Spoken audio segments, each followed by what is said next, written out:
Hello, I'm the Nostalgia Critic. I remember it so you don't have to. This is a story about an old man who has lost all hope in life, all because of his misguided faith in a simple engine. However, with the help of his granddaughter and the courage of a small town, he may be able to find that special magic to make his engine run once more. Academy Award nominee Peter Fonda, Academy Award nominee Alec Baldwin, Most Adorable Smile Award Mara Wilson. Really? That annoying Mrs. Doubtfire kid? Okay. And making his film debut, Thomas the Tank Engine. Okay. Whose joke is this? Come on, where's the real summary? Come on, I mean, there is no way that Thomas the Tank Engine is in a Peter Fonda and Alec Baldwin movie. See? I'm right. Peter Fonda and Alec Baldwin are in a Thomas the Tank Engine movie? What?! Trust me, most of America was as shocked as you are. What the hell are these two big dramatic actors doing in something as brainless as Thomas the Tank Engine? I mean, it's not that it's a kid's film. Hell, a Disney movie or a Pixar movie or something of substance would make more sense, but it's Thomas the fucking Tank Engine! The show PBS puts on when Clifford the dog is too intimidating. But does it all come together? It's Thomas the fucking Tank! Let's take a look.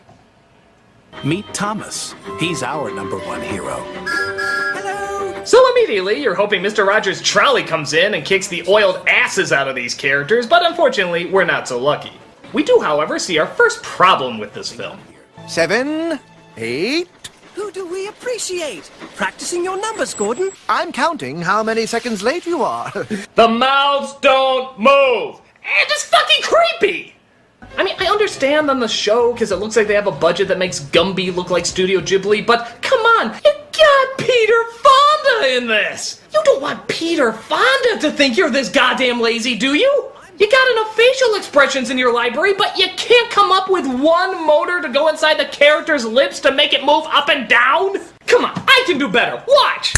Say, Gordon, I was just wondering why we live in a town called Sodor. Is that a retirement home for Lord of the Ring villains? I'm just trying to put together how we procreate. I mean, do trains have sperm? Goodness gracious me. That's somehow still less creepy than what you're doing! So we're introduced to a place called Shining Time, where the humans are just as lifeless as the trains. They even have their own obnoxiously fat, profanity-laced Tinkerbell played by Alec Baldwin, who's going to sing to us about the town. This is your shining time, climbing through stars to your own cloud nine. Here's our generic song. It sounds like hundreds of other songs. Things are always nice in this song. That's why no one remembers it. Generic song, generic song. Some jackass wrote this in his sleep. Generic song, generic songs. It shuts up your kids so you can't complain. And by the way, I think that you're going to help me and Thomas somewhere in this story. Okay. Are you gonna fill us in on that at all? That's kind of a lot of pressure to throw on a little kid and then suddenly not go into any detail. How would you like it if Barney the dinosaur in the middle of a song said, I love you, you love me. Some shit's going down, be ready for it. We're a happy family. So I guess they find out a bad train named Diesel has come to town for no other reason than to cause trouble. I've come back to find a lost steam engine. What? I'm gonna destroy her and dominate you! Whoa! Keep it in the bedroom, Diesel! Well, I'm tired of being the bottom bitch. Just for once, I want to be in control of my train sperm. We were just talking about that. Do trains have sperm? Silence! There, Mutt. Paint job's finished. I reckon Shining Time is the best welcome sign of any town in our valley. Well, I'm glad you agree. Wow, kid, you gotta start seeing some girls. You hear that train whistle sooner than it hears itself.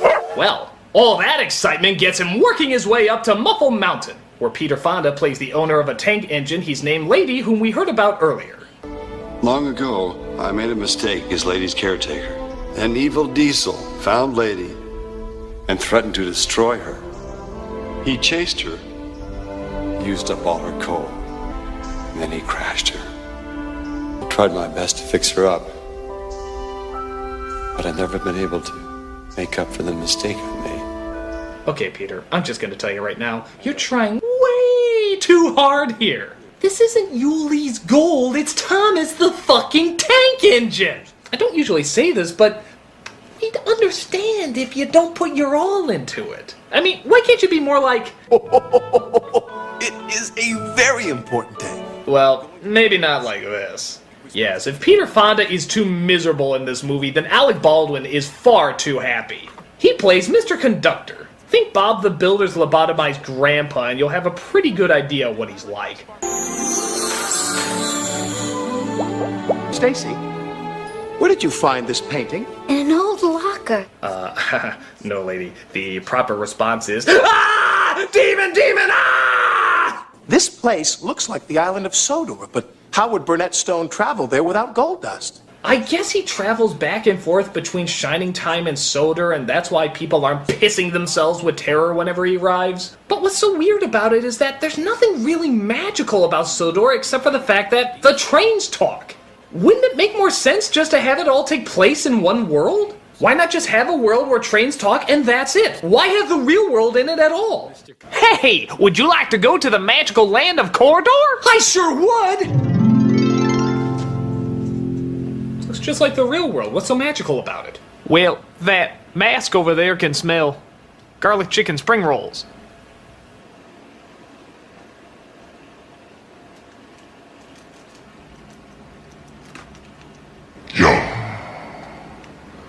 This isn't really magical. Like Stacy, Mutt sensed danger. He didn't want either Billy or me to leave Shining Time. Oh yeah, he looks really distressed there. I have to concentrate now, Mutt. Goodbye, Mutt. Sparkle, sparkle, sparkle. I know. You're thinking to yourself, how could any successful actor bring himself to star in a movie that requires him to say the line sparkle, sparkle, sparkle? Well, I think you underestimate the power of those words. I think Baldwin saw the possibilities of that line, the magic it possesses, and the ability to touch an entire generation. Don't act like these words haven't had a huge impact on your life! Hey! Sparkle, sparkle, sparkle! Fuck yeah! Sparkle, sparkle, sparkle! Woo! Yeah! You're right, yeah! Fuck yeah! Meanwhile, we see Fonda continuing to mope. Get used to this, folks. There's a lot of it. The man with the sparkle told me one day one of his family would return. But until then, to guard her well, young Burnett. But I didn't guard you well.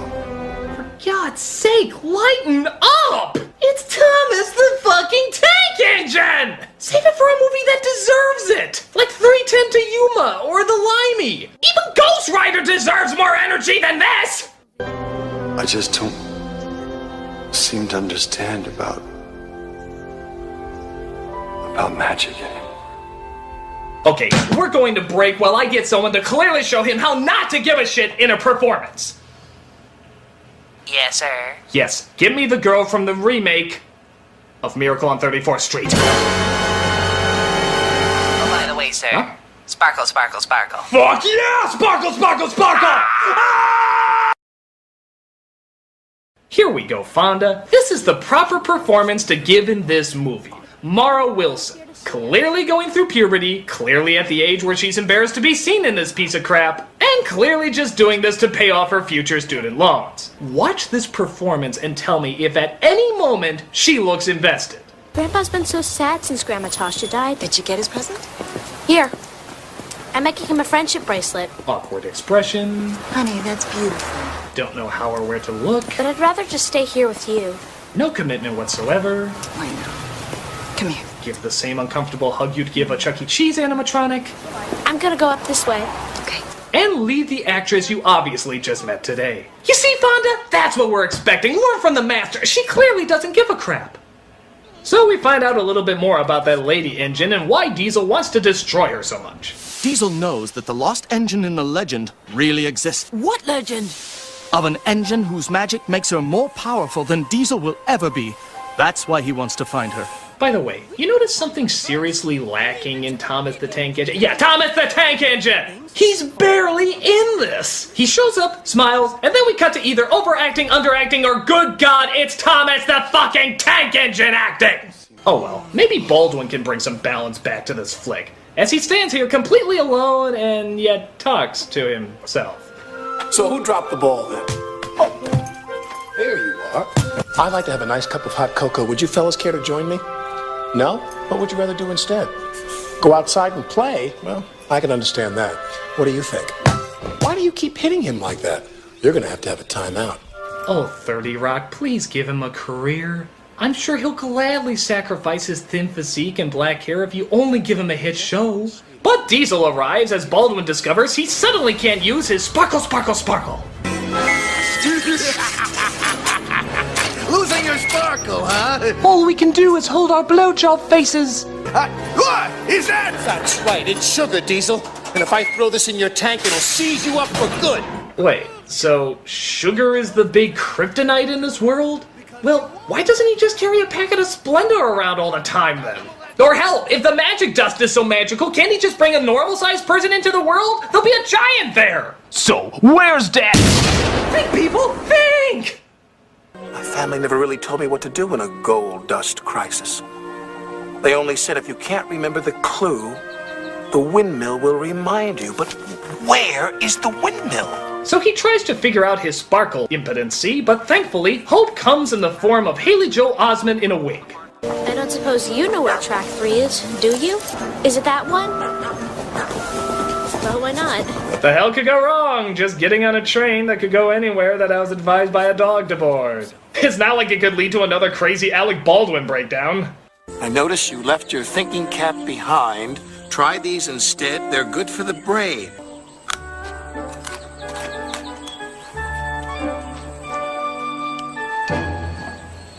Plain. Drain. Mountain. Fountain. That might be something. I think I'll try the celery. No, you need to try the antipsychotics, honey. Sausage. Bicycle. Toothpaste. Beach. Beach. Beach. That's it. That's it. Okay, I have no idea what that scene was about. I am now totally convinced that Alec Baldwin went nuts and they just shot a movie around it. Hell, maybe it was supposed to be about a grandfather, his granddaughter, and a train. But Baldwin just started shouting gold dust and sparkle, sparkle, sparkle, and they had to make a kids movie out of it. This is sadly starting to make sense. Now he's talking to flowers. It's all good. In this world, a mental breakdown is totally understandable, but not always acceptable. Just look at how he reacted when Percy came in late. I'm gonna let you know just how disappointed in you I am, and how angry I am with you that you've done this to me again. You are a rude, thoughtless little pig, and I'm gonna straighten your ass out. Don't piss off, Mr. Conductor. So Mara comes across Mr. Conductor's son named Junior. And in answer to your question, I have no idea why he's Scottish. But really, if that's the biggest concern in this movie, you're in a good place. Hiya. Who are you? I'm Lily. Who are you? See you, Junior. I'm totally stoned, so none of this surprises me. See you, Lily. Well, that was pointless. So she's picked up and driven to her grandpa's place, where they form an immediate connection by him poking the fireplace and her going straight to sleep. It's the human bonding that makes this film work, folks. But Diesel finds Mr. Conductor and threatens to throw him off a bridge. 10, 9, 8, 7, 6. Normally I'd say that's by accident, but it's Alec Baldwin. He knew what he was doing. 4, 3.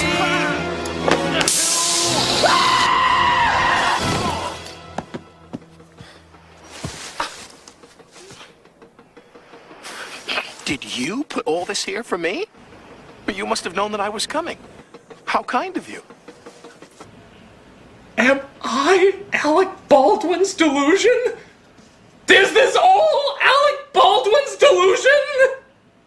And for that matter, is this the so-called help the audience was supposed to give that was mentioned earlier? Come on, even Care Bears was more interactive than that! They at least asked you to do something! Any movie can just show something being done and claim that you did that! You did that! You! You did that! You! You did that! You! For shame! This must be the clue to unlock the source of the gold dust. Stoke up the magic in the mountain and the lady will smile. Are you sure that's not toke up the magic? Because I think a lot of that was going on while this movie was made. Good morning, Mr. Stone. I'm riding into Shining Time. Could Lily come with me if she'd like to? I'd like to. Yeah, by the way, something else to keep in mind in this movie is that Mara Wilson never keeps her lip closed. It hangs out like in every single scene. I'd like to. Sure. She can go. Well, lady, what are we to do? It all seemed so much easier when Tasha and I were children. It's Thomas the fucking Tank Engine! Every time you appear on screen, you make me want to slit my wrist! Don't ever host a birthday party! Come on, kids, let's go hit the piñata. The piñata is dead and you killed him.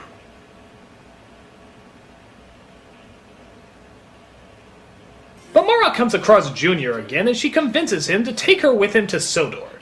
Can we be back here by sunset? Hope so. Yeah, probably she'll wait for them to meet at this moment as opposed to earlier. Just would have saved time. So he shrinks her down to his size and you'll never guess who they come across. Thomas! Yeah, remember? He's in this damn thing too! He goes ahead and takes them to Mr. Conductor, who's still trying to figure out the clue he was given. Hey, cuz. You're looking terrible. Wait, are they father and son or cousins? He calls him Junior, yet he's constantly saying cuz. Junior, I want you to listen to me, and I want you to listen to me very carefully. This is his cousin. Maybe they're both. If the Mario Brothers can be father and son, anything's fucking possible! So they figure out they can't travel through worlds without gold dust, but somehow trains can still travel okay, but there's some kind of magic that makes Lady work, but they don't know what it is, but it might have something to do with this coal that they found in the tunnelway in between worlds, which will allow Lady to make gold dust as she rides, and when did this plot become the kids' version of Memento? Yeah, it gets really needlessly complicated, especially for a film that's meant to be so simple. But I guess the coal they find does get Lady working, and they ride her off again.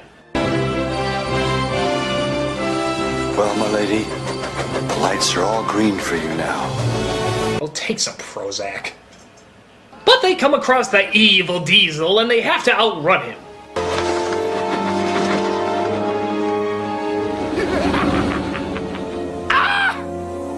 He just sobered up and realized the movie he was in. She's part of the clue to the source of the gold dust! Now I'll get you, Burnett Stone. No, you won't, because the magic you refuse to believe in will get the better of you. You know what? Go back to being depressed. I think I like it better that way. But they come across an unstable bridge where Diesel meets his end. Prepare to meet Amtrak in hell! So he's saved by a boat, but they do figure out that the shavings from Lady mixed with water from the well makes gold dust. Whippity hoopity. And so we've come to the happy end of our story. And it's time for all of us to go home. Just like Thomas. Oh yeah! There was a Thomas in this movie, wasn't there? I almost forgot! I mean, geez, between all the subplots, confusing stories, needless celebrities, and horrible editing, I can't remember what the hell I just witnessed! This movie is so bizarre in its existence. Why is it here? Why did it need to be made? Why did it have these people in it? Is it supposed to increase viewership of the show? Well, I've never seen the show and I don't think I ever will either. It's an odd film with creepy trains that look soulless, and the less I can remember it, the better. I mean, I can't think of one good thing that this movie gave us. Hey! Sparkle, sparkle, sparkle! Oh yeah, good point. I'm the nostalgia critic guy, remember? So Sparkle, you don't have to. sparkle, Fuck sparkle! yeah! Sparkle, sparkle, sparkle! Sparkle, sparkle, man! Sparkle, sparkle, sparkle! That's some shit. Every now and then there appears a sign that points just round the bend to a place you'll find covered in clover. The magic comes over you, showing up right. Fuck yeah! Sparkle, sparkle, sparkle! Sparkle! Sparkle! Because the magic you refuse to believe in will get the better of you.